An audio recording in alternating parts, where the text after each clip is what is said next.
Hi there BookTube, it's Eleanor here, and today I am doing the Courtship tag. I was tagged by Rebecca at Why Mermaid, so thank you very much for tagging me.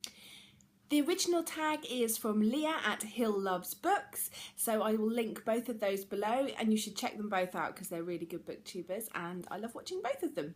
So let's get into the tag. All of these questions are about courtship and they relate to book. So number one is initial attraction, a book that you bought because of the cover. I don't believe this is one that I've shown on my channel yet, and unfortunately it's one that I haven't got round to reading because quite frankly it scares the bejeebers out of me.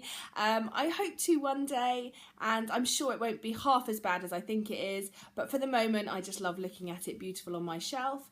And that is my copy of the Iliad and the Odyssey by Homer. It's a beautiful hardback edition with gold on the cover. It's got a map inside, and it's got gold pages, which I love, and one of those really lovely marks, and I just love it, and the text is a really nice size. I just haven't got round to this, and I will, but for the moment I'm just enjoying looking at it, and it was definitely a cover buy. Next up is First Impressions, a book you bought because of the summary, and I have to say I bought Red Rising by Pierce Brown because of the summaries that I heard on people's channels. I always tend to avoid reviews of books, even non-spoiler ones, until I've read the book myself. So if there's a book I know I'm going to read and I see a review coming up, I add it into my watch later, and then it kind of makes me want to read the book faster so that I can watch the reviews. So I didn't watch many reviews, but I did read a few synopses and I did hear a few people talk about it when they'd hauled the book, and I definitely picked it up because of how it sounded. Phase 3 is Sweet Talk, a book with great writing, and for me, I rehash this one all the time, but quite frankly, everyone should read this book because it's brilliant and I love it, and that is To Kill a Mockingbird by Harper Lee. I really enjoy the writing style of this. I find it really engaging. I find it really draws you into the story. I really enjoyed reading this, and so I would say this one.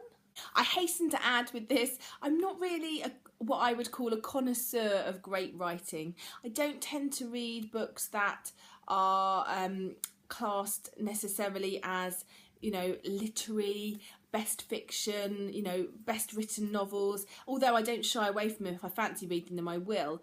But so I wouldn't trust my judgment on whether a writing style is great. All I can tell you is what writing style that I really like, and for me that's all about drawing you into the story and making you engaged more than anything else. So that's how I judge great writing. Phase 4 is First Date, a book that you read the first in the series and it made you want to read them all, and that's a recent read for me as well, and it's The Gates of Thread and Stone by Laurie M. Lee, and I loved this book. It's a really good read. I read it through NetGalley on my Kindle, and I'm about to start the second one hopefully soon, called The Infinite. It's a fantasy story set in a world where there's been an apocalyptic event and the people left are living in sort of a township which has got hierarchical sections depending on how well off you are, and there is one person ruling over everybody who is said to be the only person with magic. And it's a story about a girl whose brother gets kidnapped. She goes searching for him in the Outer Lands, which is outside of this township, where there's said to be sort of a mystical horse rider, dark knight that comes to try and wreak havoc, and it's just about her trying to save her brother and what she uncovers and everything that goes on from there, and it's really brilliant. I really enjoyed it. Phase 5 is Late Night Phone Calls, a book that kept you up all night. I'm going to show you the third in the series, but all 3 books that I've read so far have kept me up. I think I've read them all in a day, and that is Cressley Cole's Arcana Chronicles. So the first one is Poison Princess, then you had Endless Night, and this is Dead of Winter, and these books I find are just addictive. They're really exciting reads. If you haven't gathered already from my channel, I'm really into dystopian, YA, fast-paced, action-packed books.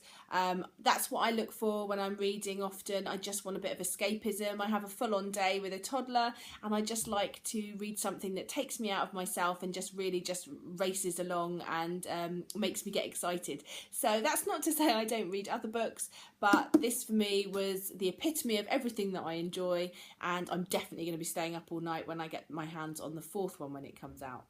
Phase 6 is always on my mind, a book that when you finished you couldn't stop thinking about, and for me that is A House in the Sky by Amanda Lindau and Sarah Corbett. I read this as part of my BookTuber Recommends project. It was recommended to me by Rachel at Shades of Orange, and gosh, I'm so pleased she did. It's a book I would never have found or picked up myself. It's a memoir of Amanda Lindau's time when she was kidnapped and held for ransom in Somalia, and it's a compelling read and really made me think about the world and how little I know about other parts of the world, so I really loved this. Phase 7 is Getting Physical, a book you love the way it feels. Not really into stroking my books, so if I had to pick one, all of them. I just love how a book feels in my hands. I might have to pass on this question.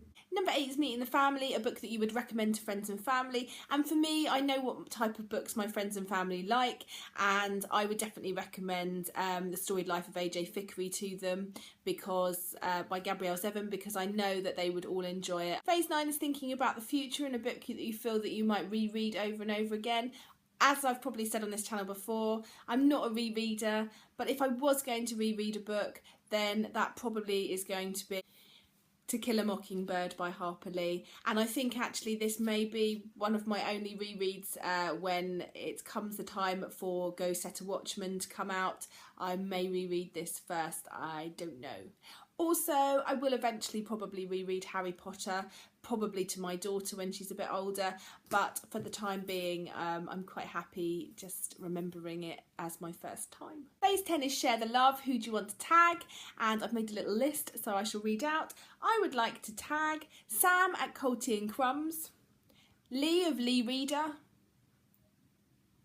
Patti at iSmellBooks, Yamini at The Sceptical Reader, Kirsty at Kirsty on Books, and Jen at Wonderland Books. I'm really sorry if any of you have already done this. If you have, then don't worry about doing it again, obviously. And any of you, if any of you want to do it and you're watching and you want to do it, then consider yourself tagged, because I'd love to see more people doing it. Thank you for watching, and I look forward to speaking to you soon. Bye for now, BookTube.